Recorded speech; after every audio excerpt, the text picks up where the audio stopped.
তারপর পুত্র সন্তান জন্ম দেন তিনি। শুক্রবার মানে জুমার দিন জন্মেছে, তাই ছেলের নাম রাখা হলো জুম্মান। জুম্মান ওর মায়ের মতো কালো হয়নি, আব্বার গায়ের রং পেয়েছে শ্যামবর্ণ। আমি প্রথমে জুম্মানকে কোলে নিতাম না, রূপাই রাখতো বেশি। তখন আমি পরী দেখাশোনা করতাম। পরীর বয়স 5 বছর হয়েছে, কিন্তু প্রতিটি পদে পদে আমি পরীকে দেখে অবাক হতাম। ছোট্ট পরী এতটা শক্ত তা কখনোই ভাবিনি আমি যখন ছোট ছিলাম তখন নাকি পোকামাকড় পশু পাখি অনেক ভয় পেতাম। আম্মা সবসময় বলতো রূপার ক্ষেত্রেও তাই, কিন্তু পরী সম্পূর্ণ আলাদা, ওকে কখনো ভয় পেতে দেখিনি। আমাদের রক্সটা গরুটার দিকেও সাহস নিয়ে এগিয়ে যেত ও, গরুটাও ছুটে আসতো পরীকে গুঁতো মারার জন্য, কিন্তু পরী তৎক্ষণাৎ সরে যেত। দড়িতে টান খেয়ে গরুটা আর এগোতে পারতো না। তখন ভয় পাওয়ার বদলে পরী খিলখিলিয়ে হাসতো। তা দেখে সেদিন আমার বুক কেঁপে উঠেছিল। আমারও তখনও সাহস হয়নি এই গরুর সম্মুখে দাঁড়ানো। তারপর একদিন পরীকে সাপে কাটলো, তখন ওর বয়স 7 বছর। ওজা যখন পরীর পা থেকে বিষ নামাচ্ছিল, চোখ মুখ শক্ত করে বসেছিল পরী। এতটুকু শব্দ ওর মুখ দিয়ে বের হচ্ছিল না। চোখ দুটো লাল হয়ে গেছে, পানি পড়ছে চোখ থেকে, কিন্তু মুখে শব্দ নেই। অথচ দেলোয়ার কাকার মেয়েকে যখন সাপে কাটলো বিষ নামানোর সময় কি চিৎকার তার! তখন তার বয়স ছিল 16 বছর, কিন্তু এইটুকু বয়সে পরী কিভাবে চুপ করে রইল? কি ভাবছিস পরী? তোকে এসব কথা বলার জন্য খাতাটা দিয়ে গিয়েছি? না পরী, তোকে অনেক কিছু বলতে চেয়েছিলাম, কিন্তু এত কথা বলার সময় আমার কাছে নেই। তাই টানা 1 সপ্তাহ ধরে আমার মনের সব কথা এই খাতায় বন্দি করেছি।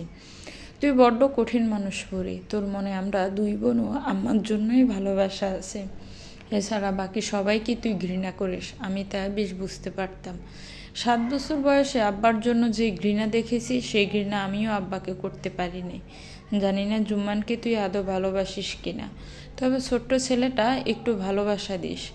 ভালোবাসা ছাড়া কেউ কখনো বাঁচে না পরী। যেদিন তুই ভালোবাসতে শিখবি সেদিনই বুঝবি। তবে আজকে তোকে এক বিশেষ মানুষের কথা বলবো, যার কথা শুনে তোর ইচ্ছা করবি তোর জীবনে যদি এরকম কেউ আসতো তাহলে মন্দ হতো না।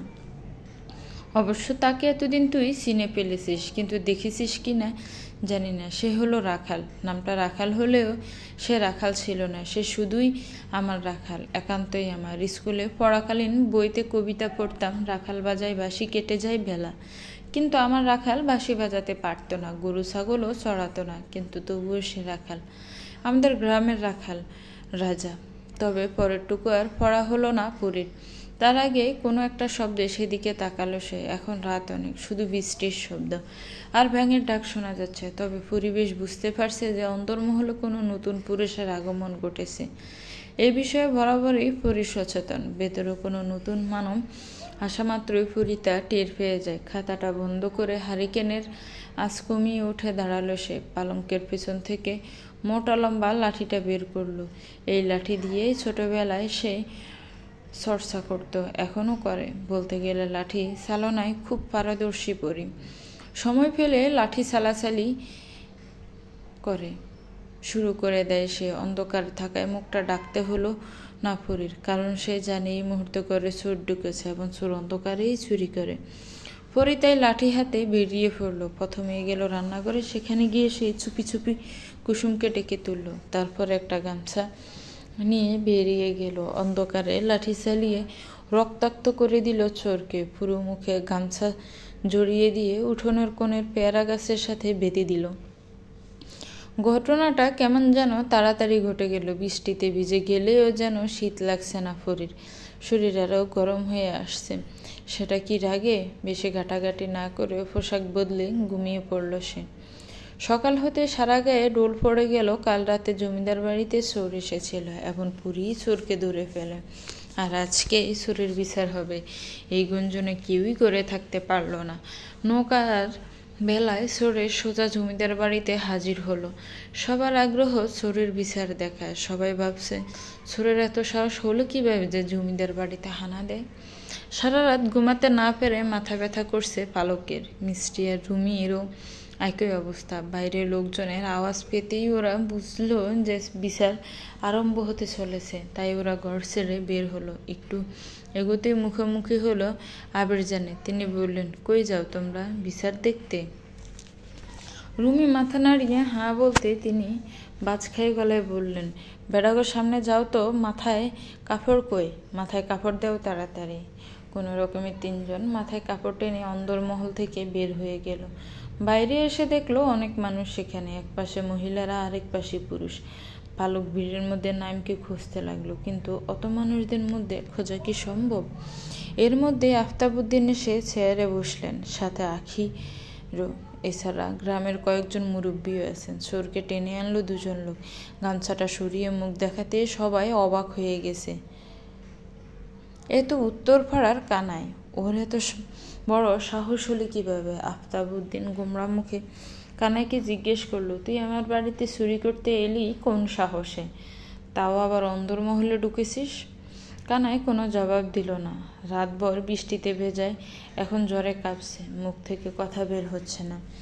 এরই মধ্যে আখির ভুলে উঠল, যাই হোক, চুরি করেছে যখন শাস্তি পেতেই হবে। গ্রামের সবাই আমার ভাইকে সম্মান করে শ্রদ্ধা করে, আর কানাই যা করেছে তা অন্যায়। এতে আমাদের জমিদারিকে অপমান করেছে সে, তাই ওর কঠিন থেকে কঠিনতর সাজা হওয়া উচিত। বাকিটা গ্রামের মুরব্বীরাই ভালো বুঝবেন।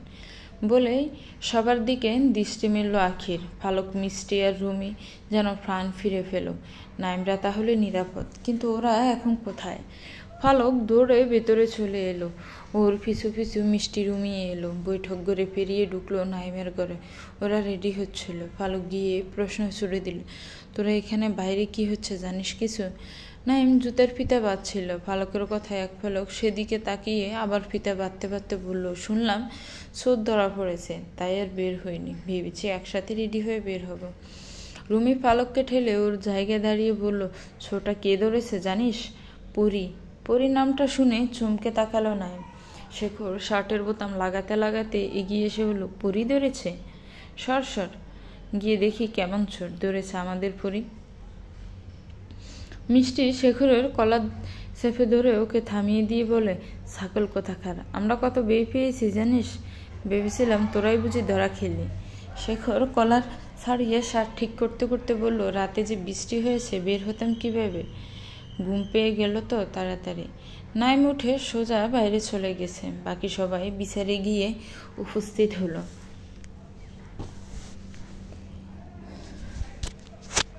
পরি এখনো ঘুমে আচ্ছন্ন। রাতে ভেজার দরুন ওর গায়ে জ্বর নেমেছে। তাই তো ভোরে স্নিগ্ধ রোশনি আখি পল্লবে পড়তেই কাঁথাটা দিয়ে মুখটা ঢেকে নেয় এবং আবার ঘুমিয়ে পড়ে। কিন্তু এই ঘুমটা আর ধরে রাখতে পারল না পরি। কুসুম আর জুম্মান হন্তদন্ত হয়ে ছুটে পরির ঘরে ঢুকলো। ডেকে তুলল পরীকে। প্রথমে বিরক্ত হলেও পরে জুম্মানের কথায় অবাক চাহনিতে তাকালো পরি। জুম্মান বলেছে, পরিয়াফা, আব্বা কইছে কানাই কাকার হাত কাইটা ফালাইতে। চুরির সাজা নাকি এইটাই ভালো। পরি ঘুম পুরোপুরি ছুটে গেছে। এক টানে গায়ের কাঁথাটা সরিয়ে দিয়ে উঠে দাঁড়ালো। আলমারি খুলে নিজের বোরখাটা গায়ে জড়িয়ে নিল। নিকাবটা আটকে দিল। চোখ দুটো খোলা রাখলো না। পাতলা কাপড় ডেকে দিল রক্তিম চোখ দুটো।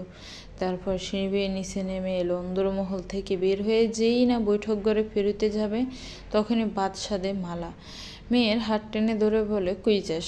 কম্পিত কণ্ঠে পরি বলে, উঠোনে। আম্মা, কানাই কাকার হাত কাটবো আব্বায়। মালা মাথাটা হালকা নিচু করে জবাব দিল, হ। পরি জোর গলায় বলে, আব্বা অন্যায় করতেছে আম্মা, আমারে যাইতে হইব, আমার হাত ছাড়েন। পরির কথায় হাতটা আরো শক্ত করে ধরলেন মালা। তুই যাবি না পরি, মনে আছে আমারে কি কথা দিছিস তুই? মনে আছে আম্মা, আপনার কথা দিছি আমার এই মুখ কোনো পুরুষরে দেখামো না, তার লাইগে বোরকা পড়ছি, অহন হাত ছাড়েন আম্মা। কিন্তু মালা ছাড়ল না। সে মেয়েকে এত লোকের সামনে যেতে দিবে না কিছুতে। জোড়াজোড়ের এক পর্যায়ে জেসমিন এসে মালার হাত ছাড়িয়ে নিয়ে বলল, পরিরে যাইতে দেন আপা, কিচ্ছু হইব না, একটা মানুষরে পান বাজবে।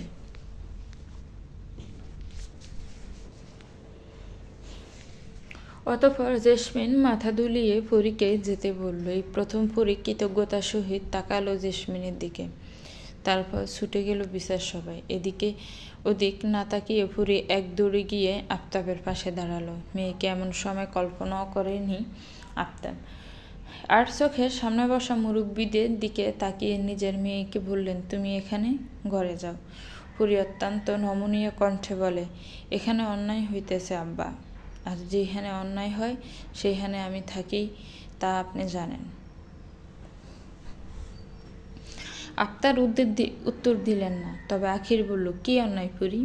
তুই জানোস না যে কানাই চুরি করছে? এই বিচারই ঠিক হবে, তুই ঘরে যা।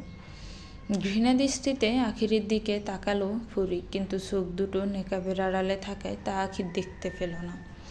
আব্বা, কানাই কাকা চোর হয়েছে তো আপনাকেও কারণে। একবার ভাইবা দেখেন, বন্যা এসব বাইসা গেছে কাকার, অহন ফলাফাইন লইয়া কেমনে থাকবো কাকাই?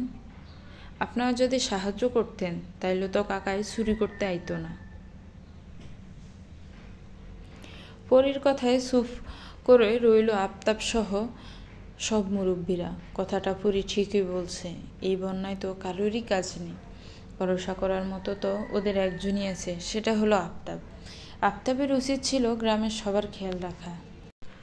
পরী আবার বলতে লাগলো, পেটের ক্ষুধা কখনো ধর্ম মানে না। ক্ষুধা এমন একটা জিনিস যা সব ধর্মে হার মানে। ক্ষুধার জ্বালা বড় জ্বালা, তাই একটু বুঝেন। কানাই কাকার হাত না কাইটা তারে একটা কাম দেন, ওই হাত দিয়া খাইটা খাইব উনি। ওনার হাত কাটলে বউ ফোলাফান গো কি খাওয়াবো? হ্যাঁ তো মরবই, তার সাথে বউ ফোলাফানও মরব। কাকা চুরি কইরা অপরাধ করছে, তার সাজা সে রাতভর পাইছে, অহন তার হাত কেটে আপনারা অন্যায় কইরেন না। এমনও তো হইতে পারে কাকার হাত দুইটাই আপনাকে একদিন কাজে লাগবে। কথাগুলো শেষ করেই পরী পা বাড়ায় অন্দরমহলে। তবে এতটুকু সময়ে বলা কথাগুলো শুনে সবাই চুপ করে গেল। আফতাবও কিছু বলল না। বিচারের বাকি কাজ তিনি মুরব্বীদের হাতেই ছেড়ে দিলেন। কেউ কোনো কথা বলছে না দেখে গ্রামের সবচেয়ে বেশি বয়স্ক যিনি, সে বলে উঠল, পরী তো হক কথাই কইছে, কানাইয়ের বউ ফোলাপাইন গো, কথাও তো ভাবতে হইব। তারপর তিনি আফতাবের দিকে তাকিয়ে বললেন, তুমি কি কও আফতাব? কানাই রে, কি করবা? আফতাব মাথা নিচু করে বলল, আপনারা যা ভালো বুঝেন তাই করেন। কথা তো সব পরী বলেই দিছে। তারপর সিদ্ধান্ত নেওয়া হলো, কানাইকে কাজ দেওয়া হলো সম্পানের সাথে, যাতে কটা টাকা রোজগার করে চলতে পারে। পেটের দায়ে সে এসেছিল জমিদার বাড়িতে চুরি করতে, কারণ এই গায়ে ধনী বলতে আফতাব। আরও কয়েকজন আছে, তবে এই মুহূর্তে তাদের ঘরবাড়িও নদী গর্ভে বিলীন হয়ে আছে, তাই সে জমিদার বাড়িতেই এসেছে চুরি করতে। কিন্তু কপাল খারাপ যে পরীর হাতেই ধরা পড়ল। যখন ওর হাত কাটার নির্দেশ দেওয়া হয় তখন সে হাউমাউ করে কেঁদেছিল, বারবার ক্ষমা চেয়েছিল তার হাত যেন না কাটা হয়, কিন্তু কেউ শুনেনি। এখন কানাই পরীর প্রতি কৃতজ্ঞ হলো, মনে মনে প্রতিজ্ঞা করলো কোনো এক সময় পরীকে কৃতজ্ঞতা জানাবে। নাইমের চোখ দুটো খুশিতে চকচক করছে পরীকে দেখে। এতক্ষণ ধরে মেয়েটার মধুর বাণী শুনছিল সে, গলার স্বরটা সত্যিই খুব সুন্দর, এখনও কানে বাজতেছে। কথা শুনে এখন পরীকে দেখার ইচ্ছা আরও প্রবল হচ্ছে।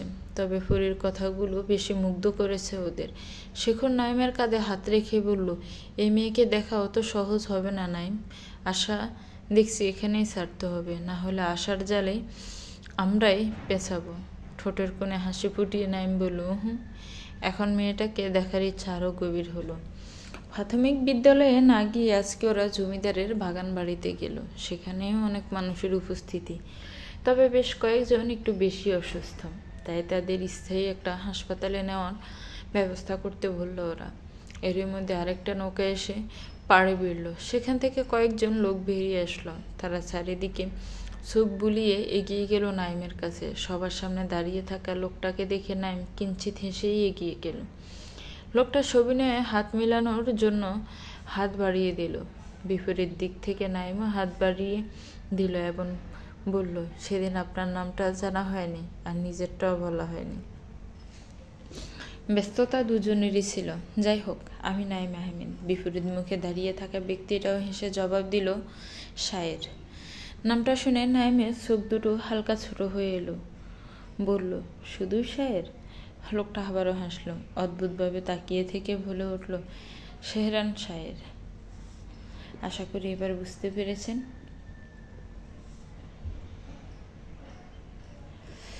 মেঘা মৃত সূর্যটা যেন কিছুতেই বের হওয়ার চেষ্টা করে না, সারাক্ষণ ওই মিশকালো মেঘের আড়ালে থাকে সে।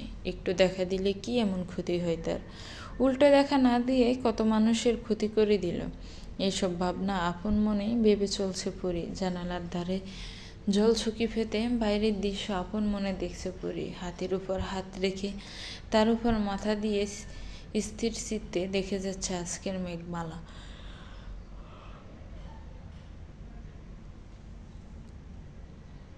সত্যিই কি পরি সবাইকে শুধু ঘৃণা করে, ভালোবাসে না কাউকে? তাহলে আজকে কেন কানাইকে বাঁচালো সে? সেটা কি ভালোবাসা নয়? তাহলে কি সেটা মায়া? হ্যাঁ, মায়াই হবে হয়তো। সোনালি এত কঠোর বলে গেল কেন পরীকে? সোনালি যখন চলে যায় তখন পরীর বয়স তো মাত্র 7 ছিল। এতটুকু বয়সে পরীর মধ্যে কি এমন দেখেছিল সোনালি?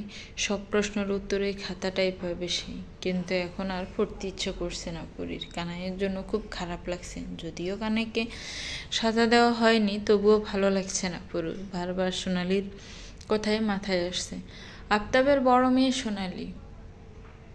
যেদিন সোনালির জন্ম হয় সেদিন পুরো জমিদার বাড়ি খুশিতে মেতে উঠেছিল। সোনার চামচ মুখে নিয়ে জন্মেছে সোনাকন্যা।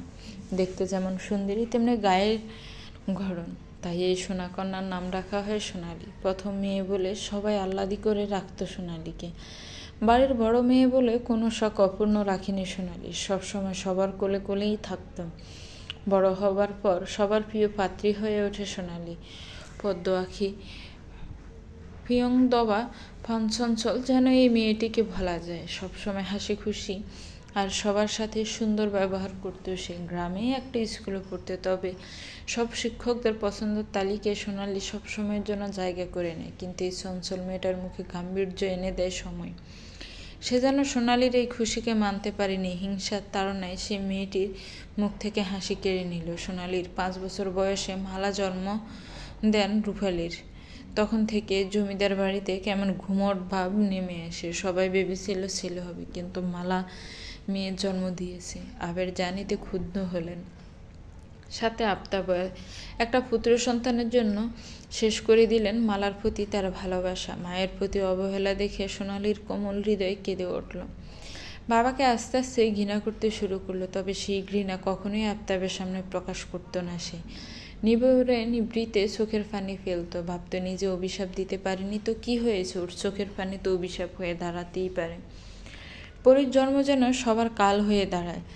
যেখানে একটা ছেলেই জন্ম দিতে পারেনি মালা, সেখানে রূপবতী মেয়ের জন্ম দিয়ে কি হবে? রূপ যেন অভিশাপ এনে দিয়েছে মালাও তার মেয়েদের জীবনে। মেঘের গর্জনে পরীর ধ্যান ভেঙে দেয়। জড়ো হাওয়া বইছে বাইরে, বাতাসে মেঝেতে লুটানো জায়গাটা দুলছে। সামনের কোড়ানো চুলগুলো বাতাসের সাথে মেতে উঠেছে, যেন শীত লাগছে পরীর। জ্বরটা এখনো কমেনি, তবে এই জ্বর কখনোই কাবু করতে পারেনি পরীকে। আজকেও তার ব্যতিক্রম হলো না। তবে জলসখী থেকে উঠে দাঁড়িয়ে সে ঘরের সব জানালাগুলো বন্ধ করতে লাগলো। হঠাৎই তার একটা কথা মনে পড়ল। মালা বলেছিলেন সোনালি নাকি শহরে চলে গেছে, সেখানেই রাখালের সঙ্গে থাকে সে।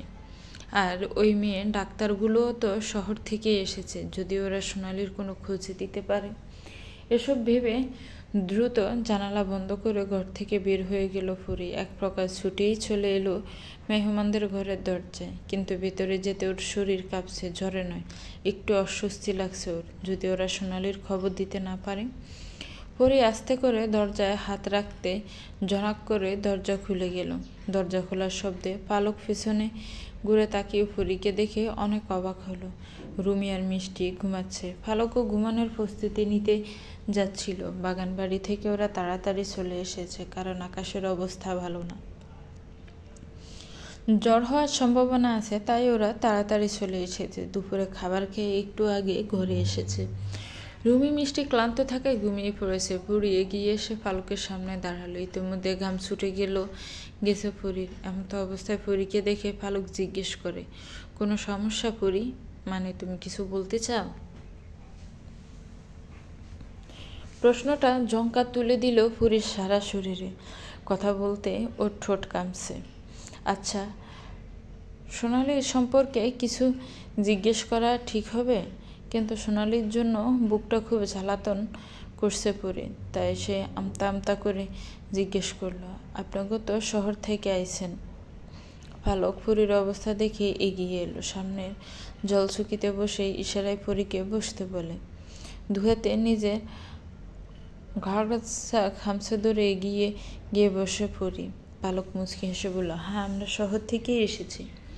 পালকের সুন্দর আচরণে পরি যেন সাহস পেল। সে ছট করে বলে উঠল, আপনারা কি আমার সোনা আপার খবর এনে দিতে পারবেন? কথাটা পালক বুঝল না, তাই পরীর প্রশ্নের বিপরীতে প্রশ্ন করে, সোনা আপাকে চিনলাম না, সব গুছিয়ে বলো, তাহলে বুঝতে পারবো। আমার বড় আপা, সোনা আপা, শহরে থাকে, আর আপনারাও তো শহর থেকেই আইছেন। আমার সোনা আপার একটু খবর এনে দিবেন, খুব ভালো হয় তাইলে। কতদিন আপারে দেখি না। পরীর মায়াবতী মুখখানি দেখে পালকের কষ্ট হলো। এই মুখটা দেখলে বোধ হয় পুরুষ কেন, কোনো নারীও পরীকে পেরাতে পারবে না। টসটসে জলে ভরা চোখ দুটো সবাইকে ঘায়েল করার প্রধান অস্ত্র। তোমার আপা শহরে থাকে বুঝলাম, কিন্তু বাড়িতে আসে না? তোমার বাবাকে বললেই তো পারো, তোমাকে শহরে নিয়ে যাবে, তখন তুমি তোমার আপাকে দেখতে পারবে। পালকের কথায় পরী ঘন ঘন মাথা নেড়ে বলে, না, আব্বা আমার কোনোদিনই শহরে নিয়ে যাইব না। আপার কথা কইলে তো নিবই না।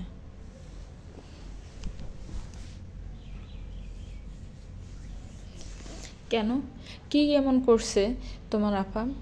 দীর্ঘশ্বাস ফেলল পরী। নিচের দিকে তাকিয়ে বলতে লাগলো, আপা আমাগো গ্রামের একটা ফোলারে ভালোবাসত অনেক, কিন্তু আমার আব্বা মাইনা নেয় নাই। তার লাগিয়া আমার আপা হ্যারে নিয়ে শহরে চলে গেছে, আর আহে নাই। আব্বাই কইয়া দিছে এই বাড়িতে যেন আমার সোনা আপার নাম কেউ না নেয়। আম্মা অনেক কান্দে আপার লাগে, তাই আমি একবার আপার লগে দেখা করতে চাই। হরির কথার মাঝে একরাশ কষ্ট দেখতে পেল পালক। মেয়েটাকে প্রথম দেখে বদমেজাজি ভাবল, এখন সে বেশ বুঝতে পারছে যে পরীর কঠোরতার পেছনে রয়েছে এক সাগর কোমলতা। ঠিক নারকেলের মতো উপরের শক্ত খোসা যে ভাঙতে পারবে, একমাত্র সেই পারবে কমলতা স্পর্শ করতে। পালক এবার বুঝতে পারছে যে এই বাড়ির বড় মেয়ের সাথে কারো কোনো সম্পর্ক নেই, কিন্তু মেজো মেয়ে সে কথা এখন উত্তর জানতে, তাই সে জিজ্ঞেস করে, আর তোমার মেজো বোন এখন কোথায়? পরী মাথা নিচু রেখে জবাব দিল, রূপা আপার বিয়ে হয়ে গেছে। বুঝলাম, কিন্তু পুরী শহরটা তো তোমাদের গ্রামের মতো ছোট না, যে খুঁজলেই তোমার আপাকে পেয়ে যাব। তাছাড়া তোমার আপাকে তো আমি কখনো দেখিনি, আর আমি মেয়ে হয়ে কিভাবে তোমার আপাকে খুঁজব?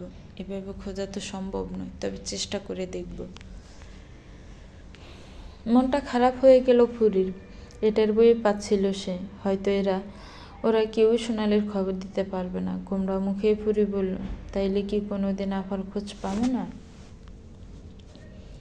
কথাটা বলে উঠে দাঁড়ালো পুরী। ছোট ছোট পা ফেলে দরজা দিয়ে বেরিয়ে গেল। স্থির নয়নে তা দেখল পলক। আজকে পুরীর আচরণে বেশ অবাক হচ্ছে পরী। পালক দুদিন আগেই তো ওদের থাকা নিয়ে কত কথা শোনালো, আর আজকে এভাবে মিশে গেল। তবে পরীর সাথে সাক্ষাৎ হয়ে বেশ ভালোই লাগলো পালকের। মেয়েটা সুন্দর, তবে কথাগুলো যেন আরও বেশি সুন্দর। বিকেল গড়িয়ে সন্ধ্যা হতে যেন জ্বরটা আরও বাড়ল। আফতাব আজকে বোধ হয় বাড়িতে ফিরতে পারবে না। এই জ্বরের মধ্যে কোনো মাঝি নৌকা চালাবে না। পুরো জমিদার বাড়িতে অচেনা 3 পুরুষ ছাড়া আর কোনো পুরুষ নেই। নাইম বারান্দায় দাঁড়িয়ে বৃষ্টি দেখছে আপন মনে। ঝড়ো হাওয়া গায়ে লাগছে, শীতও করছে, কিন্তু ঘরে যেতে ইচ্ছে করছে না তার। উল্টে হাত বাড়িয়ে সে বৃষ্টির পানি ছুঁয়ে দেখছে। সকালের কথা ভাবছে নাইম এখন। অল্প সময়ের ব্যবধানে কত কথাই ভুলে গেল পুরী, অথচ ওই সময়টুকু বারবার চোখের সামনে ভেসে উঠছে। পরীকে এক পলক দেখার ইচ্ছা যেন বাড়ছে নাইমের। আজকে রাতে কি তাহলে ও ঘুমাতে পারবে, নাকি পরীকে দেখতে যাবে? নাইম স্থির করলো, আজকে যেভাবেই হোক অন্দরে সে ঢুকবে। তার উপর আজকে কেউই নেই বাড়িতে। আশেপাশে নাইমকে এভাবে দাঁড়িয়ে থাকতে দেখে বলল, এই ঠান্ডায় এভাবে দাঁড়িয়ে আছিস কেন তুই? চল ভেতরে। নাইম বৃষ্টিতে স্থির রেখে বলল, আজকে পরীকে দেখতে যাব। এই জ্বরের মধ্যে পাগল হয়ে গেছিস তুই? সকালে কি হলো দেখলি না? পরী যেমন মেয়ে, তোকে বেঁধে ফেলবে আমি নিশ্চিত। এরকম করিস না। নিজের পায়ে নিজে কুড়াল মারিস না, চল ঘরে। কিন্তু নাইম তা মানল না। সে ফুরিকে দেখবে দেখবে এ নিয়ে কিছুক্ষণ কথা কাটাকাটি করলো আসিফ আর নাইম। আসিফ ভয় পেতে লাগলো আর নাইম ওকে সাহস দিতে লাগলো, কিন্তু ভাগ্য যেন ওদের সহায় হলো না। তখনই সদর দরজা খোলার শব্দ এলো।